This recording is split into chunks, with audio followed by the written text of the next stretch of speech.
Aha, the singer has arrived. We're going to set you up so that you can do a scratch vocal while everyone's playing. Okay. And then we'll kind of be done with getting basic sounds, and then we'll go for a couple of the effect things that I wanted to set up beforehand. Oh, nice. Then we'll get everyone together and see what headphones are like and get everyone playing together and tweak. Cool. All right. Sounds good. So come on in with me. Okay. Sounding good over there. Woo! That was Feeling fun. good? Sounding good? Great. I didn't even kick on the. Cool. I know, I was wondering. That was fun. An extension from the other room. Okay. And we're using the mic. Well, maybe. Yeah. Maybe. But I'm trying to figure out why it's got this clip. Is that your invention? Yes. And it's why? because I don't. I had to work with what I had, and because I need it to be easily Unclipped? Yeah. Okay. And I could have, a clip on, but Right. I just haven't done that yet. Okay. And because I've made this work. Okay. I just am afraid to have it fall off. Yeah. But it'll be all right, It'll huh? be okay. So let's move this to where you're comfortable in the room with the, with the drums being there and everything. As long as they're okay with me being. Now, if Whitney's behind you, is that a problem? Maybe have Where's you Lee? stand over And here. Leah's over here? Yeah. Maybe have you stand over here. Mm-hmm. Great. This, I think, is going to be good. Yeah. Or Kind of on maybe. I'm sorry to make you Oh, move. no, that's okay. Let's move you over here. I'm gonna put this Let's over have here. you facing this way. Then you got communication here. And You Leah. got here. You got Sweet. here. And you got headphones. Oh, yeah. Definitely want those. Okay. Here you are. What am I? On the crease of the rug. Put those on. You might be, you probably won't be able to hear yourself right away, That's okay. but hopefully you'll be able to hear me talking to you. Alrighty. Okay, we'll start there.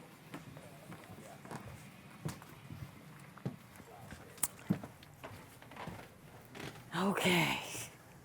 Vocals. So Sylvia, Yes. we had a question about the optical output. Is the projector amp wired through the optical output? No, it's actually a speaker output. Oh, it is. It's Yeah. an old Got it. tube. It's a 40s military projector amplifier that goes on the side of a projector. Got it. So And it's it's an wired to, there's either an internal speaker or there's a wired remote speaker. And we have the remote speaker just hooked up to a 412 cab, the Cool. guitar cab. It's a weird thing. That's cool. Yeah. Let's see. That is the Neve pre over here. Ah, that's right. So we've got the Neve, Got it. 1176 LA2A, or All right. other way around. LA2A into the 1176. All right. So we're using this 1073 EQ for the scratch vocal. It's not that big a deal, but why not use the best for the vocals? Vocalists are very important people. So everything EQ's flat. We're just going to turn up this a little bit and start like that. I am taking the output of this 1073 and I'm going first into the LA2A and then out of that into an 1176. Double compression. I generally use double compression when recording vocals, even if the vocals are, even if it's a scratch vocal, why not? But when we get into final vocals, we'll use the same chain. I like the LA2A to catch the big movement, and for the the 1176 to clamp down on the details. You'll see both needles moving when we record. So LA2A into 1176, and then out of the 1176 directly into our Pro Tools rig. So let's hear. Go ahead and start wailing into that thing. Or just start talking first. You what? Oh, what's that noise? I don't know. Sounds like a test tone. Oh, What is that? it's the Dremel. Oh, it's the Dremel. Oh. Can we Okay, we're good. I just muted it. All right, good. Oh, All right. ooh, So I want to turn up the mic pre enough to start this thing moving. See? Good. She's not even getting loud yet. Bar in Sedona, Arizona. Took one look and thought I'd like to know her. All right, She good. came up to me and said, "Oh, what's your story?" Okay. Fire in her Very eyes good. and a lust for glory. How's our level? Could get some more. Ooh, All right, because it's a scratch vocal and it's going to be in the same room with the drums, I'm going to keep it conservative because as soon as those drums start banging around, it's going to come We way up. moved outside And she's and gonna she get louder, began too. to dance. She pushed me up on her Moto Guzzi, yeah. She said I might go fast, but I ain't no floozy. Thank you. Yeah. Damn, she's good. She's good. What's my whistling solo happening? You know what? I think we're good for now. I don't think we need to go any farther with it. You're fabulous. You are. Voice just sounds amazing. Okay, well. As I'm getting hot in here. Good. That's a tape delay, but what about the echo? Let me hit record over here real quick. Okay. And that should be going now also. Actually, keep talking to us just Okay. for a little bit. Oh, yes. How's the tape echo? Is that going Oh, now? yes. Oh, yes. Oh, yes. Oh, yes. Good, oh, good, yes. good. Oh, yes. Oh, yes. Oh, yes. So an explanation of what that was is we have two effects running at the same time. We just for fun, while we're tracking, we're going to have this chorus echo unit that's sitting on top of here running all the time and recording to track. Not that we would even use it afterwards, but you never know. So there's that, and then we have a tape machine over here, an ATR, what was it, 102? 102 over here. 102, and that's being used as a tape slap. And we'll have this running the entire time that we're recording in case something cool happens, because it just adds this big whoosh, whooshy thing, you know? And so you never know. So let's see what it sounds like with her singing. Living in life. But I did it. Hey. I did that. It's great that Cool. I can actually see it. Good. All right. It's awesome. Spacey. Yeah, good. Spacey. Thank you very much, Molly. All right. So I think we're at a point now where we've got everything set up and we should, let's see, take a minute to kind of strategize how we'll do this recording. Did you have any questions, Drew, about anything? We did have a question, just another question about the solid state amps. So you said you'd Yes. use them. Yes. The same person asked a clarifying question just about when would you use them on rhythm guitar tracks, lead guitar tracks. Do you have a preference on what type of solid state amps you use or brand? Do you have like a go-to solid state amp that you use? The one solid state amp that I have the most experience with is Randall. Okay. Randall makes a great, the Warhead, which is really aggressive. Okay. And I like it because it's got a real gain to it. It's like a fast transient gain. When you hit it, it responds really quickly. So you can get into this detailed, fast picking, like the metal stuff, right? It reacts fast. Okay. So that's when I would use it on the harder music that has fast picking Attack, yeah. parts but needs to have a lot of attack.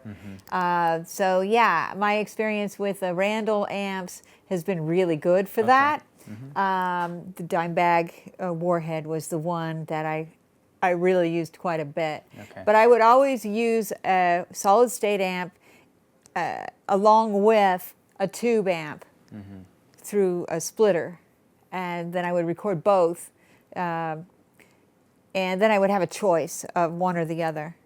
So because I really like the dynamics of tube amps, maybe a little more than the just kind of dryness of the solid state. So that's the decision I would make in guitars then. On the solid state, if I'm experimenting, solid state's a lot safer to use. So I'll use solid state when I'm doing more experimentation. For instance, I recently did a session where we used potatoes as filters. And this is another weird thing where we took a tube amp and took the speaker outputs, connected wires to the, on the way to the speaker. We took the speaker wire, cut it, separated it, and then put 2 potatoes in there. We stuck potatoes, so that the signal would go through the potato on the way to the speaker. And we had measured everything to make sure that we had the proper ohmage. Yeah. But for some reason, it kept on blowing up the tube amp. Yeah. Eventually, we kind of gave up, and we were like, well, it kept blowing fuses. Okay, maybe we can't use the tube, but let's try the solid state. So we did. We replaced the amp with a solid state amp and plugged in the potatoes, and it worked great.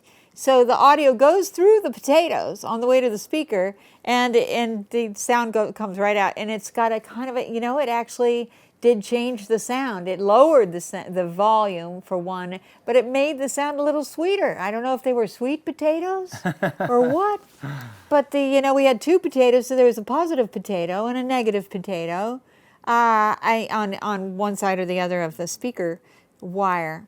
Anyway, those types of things you can only really do with solid state amp. Yeah. So you That gotta makes sense. have solid state amps around just for the fun of it, if yeah. nothing else. And how do you pan your guitars once your guitars are? Generally, if I have a single guitar player in the band, I'll record it in the way that we're recording Whitney's guitar, where we have a splitter box so that her guitar goes into 2 heads and 2 cabs, and those are recorded on separate tracks. Okay. So I sum the microphones from one cab onto one track, and sum the microphones from the second cab onto one track, and then I split those wide, left and right. Okay. And that gives me a wide picture for that one guitar performance.